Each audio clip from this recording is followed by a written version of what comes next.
We're jumping into what's perhaps the most complex, also the most high stakes area of corporate law now, and that's contests for control.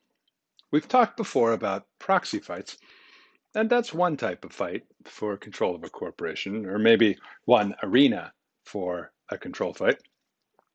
But really, you can regard a proxy fight as just one small part of a broader universe of ways that corporate law handles fights to control corporations. And we're going to think about that broader universe now. We're not going to be focused on things like the mechanics of a merger, which we've discussed before. What we're focusing on instead are the schemes for seizing control from the incumbents, or on the other side of the battle line, protecting against those who would lay siege to the firm. And these are going to be rules that are chiefly shaped by fiduciary principles. The opinions we'll focus on when we meet live articulate what's become bedrock corporate law doctrine. They set the rules for how both the insurgents and the incumbents can do battle for a corporation. This obviously isn't just sport. The market for corporate control, as the introductory material in the book explains, performs a critical function in our economy. It's perhaps the most effective of all governance mechanisms. When incumbent management at a public company does a lousy job, the stock price naturally suffers.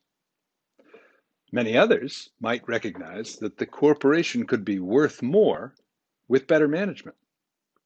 Those many others might decide, or a few of them might decide, to try and buy the company, throw out the incumbents, and chart a new course for the corporation and make money in the process. We'll see there's going to be a predictable scenario for these disputes, and it's not all that hard to imagine.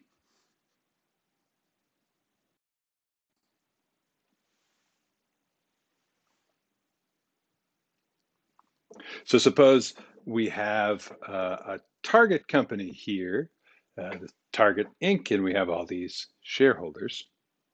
Our would-be acquirer sees that the target is suffering and imagine that the stock price of the target company is $12 a share. So remember our merger statute. Who has to agree to a merger before stockholders ever get a chance to vote on it?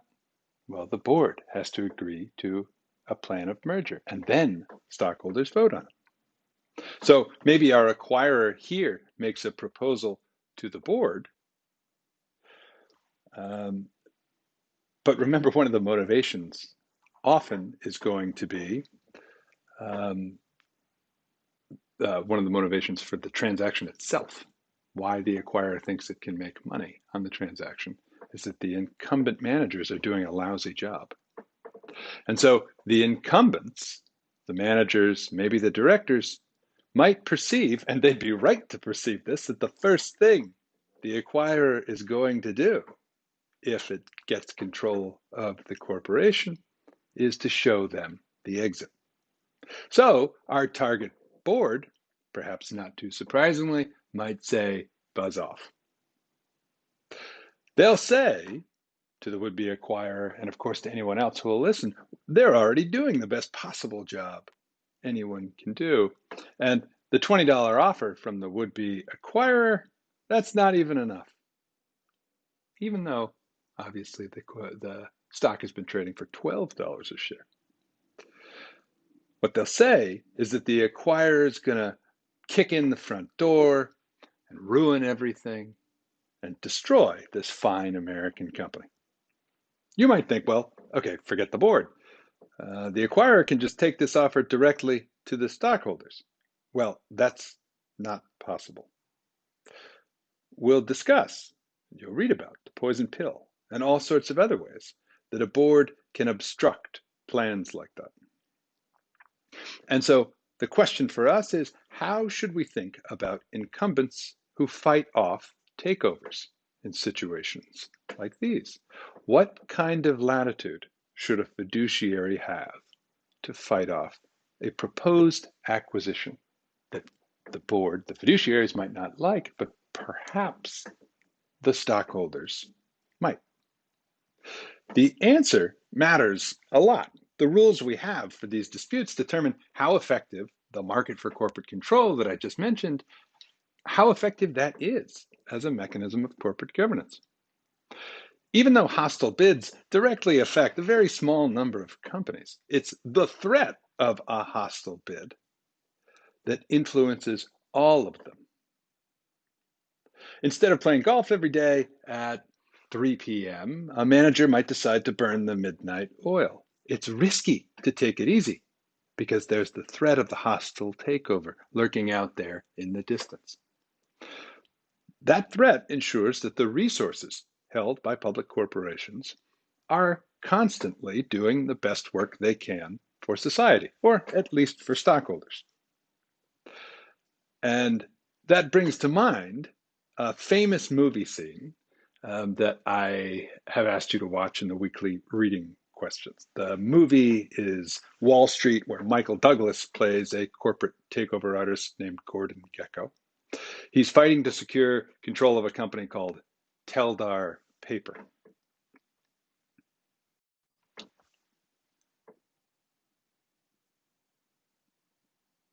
Here's a scene from Wall Street. This is this famous moment where Gordon Gekko, Michael Douglas, gives this speech at a stockholder meeting. This is part of what I've asked you to look at. We've got characters in the cases we'll look at who may rival Gordon Gekko in some ways, but that's, I can promise you, not going to come through in the opinions we'll read, though I'll try and give you a little color on that. Hostile takeovers, as I said, are a small proportion of the M&A market, but we make a big deal out of them because they are the discipline in the market for corporate control. The rules we have for hostile takeovers really set the rules for the entire market of other transactions, friendly transactions that are negotiated, in a sense, in a friendly manner because of the rules that govern the hostile transaction, which is the alternative.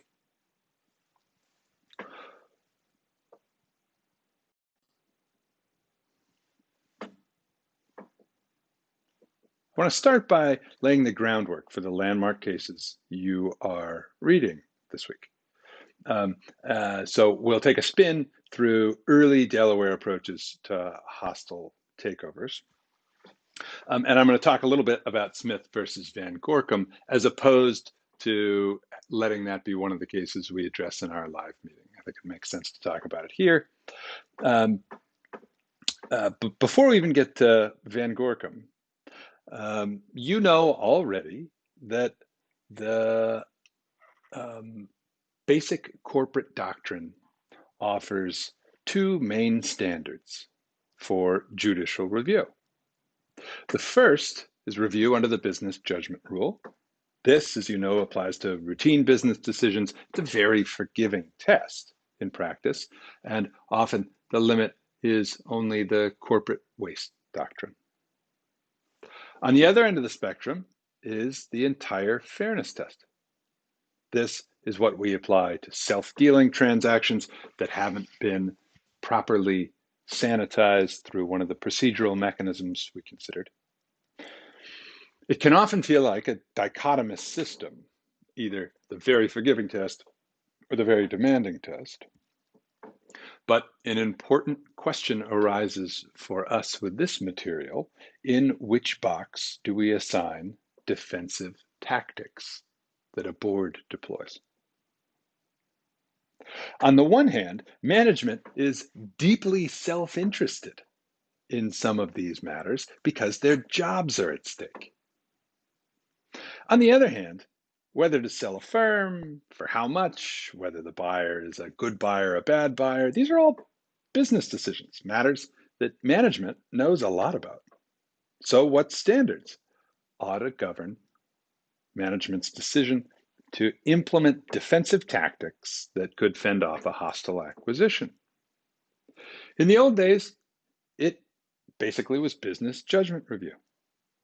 But during the 1980s, the Delaware courts undertook this massive effort in response to lots of things going on in the market to refashion the law of corporate takeovers.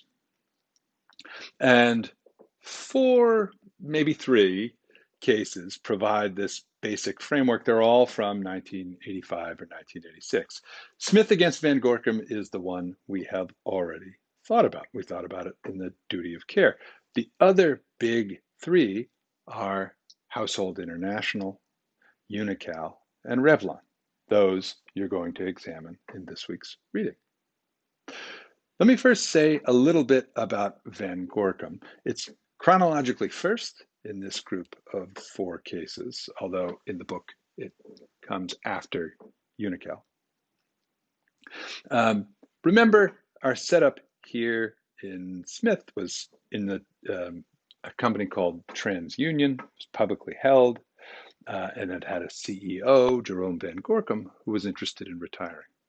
The stock was selling for $35 a share, and acting mostly on his own, Van Gorkum arranges to sell the company for $55 in cash per share to a company owned by Jay Pritzker.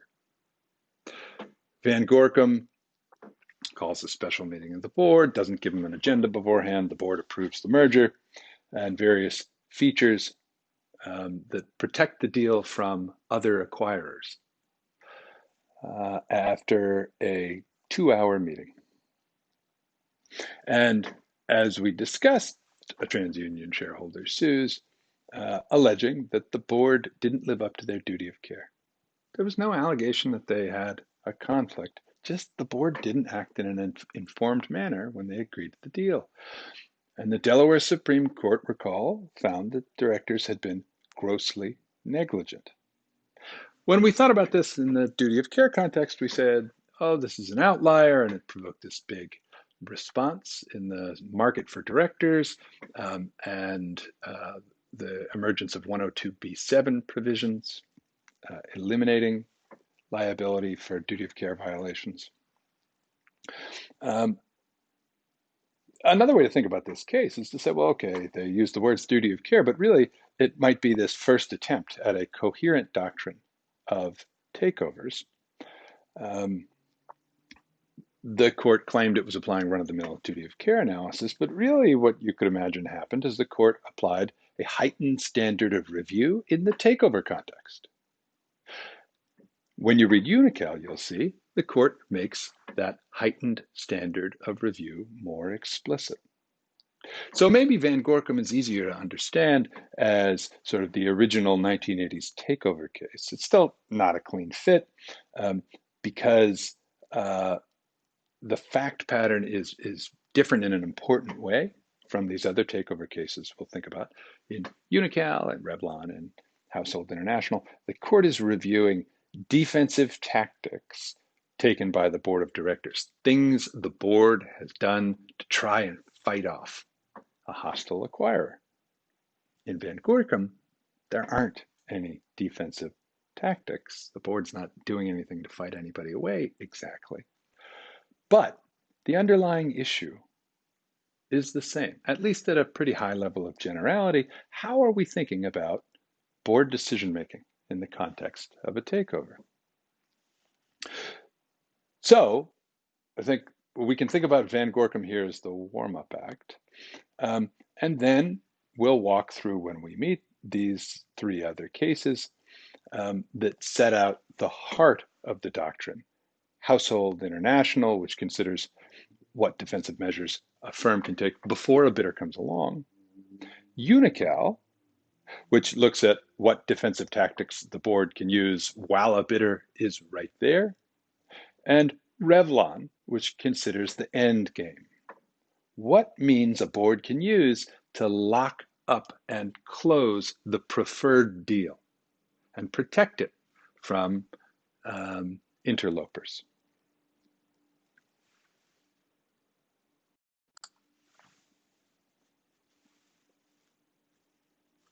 The other case I want to bring back to your attention is Schnell versus Chris-Craft. Remember, There, the board had changed the date of the company's annual meeting. It made that date earlier, which had made life much harder for those who were, at the time, running a proxy contest against the incumbent board. That was the point, as far as the incumbent board was concerned, making life more difficult for the insurgents.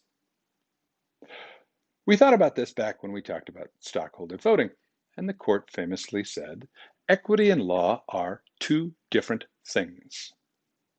Something may be allowed legally, but that alone doesn't make it permissible.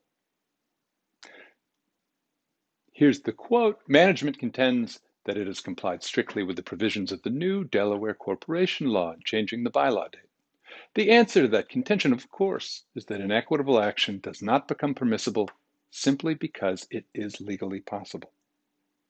Just because the law says you can do something does not mean that a fiduciary is entitled to do it. So that's our setup. We'll start with Unical. This is the meatiest of the trilogy of cases that set out this heart of the doctrine. Then we'll talk a little bit about household. We'll think about how a poison pill works. Then we will turn and look at Revlon. And the last case we'll think about is Paramount versus Time as a way to bring these various doctrinal strands together.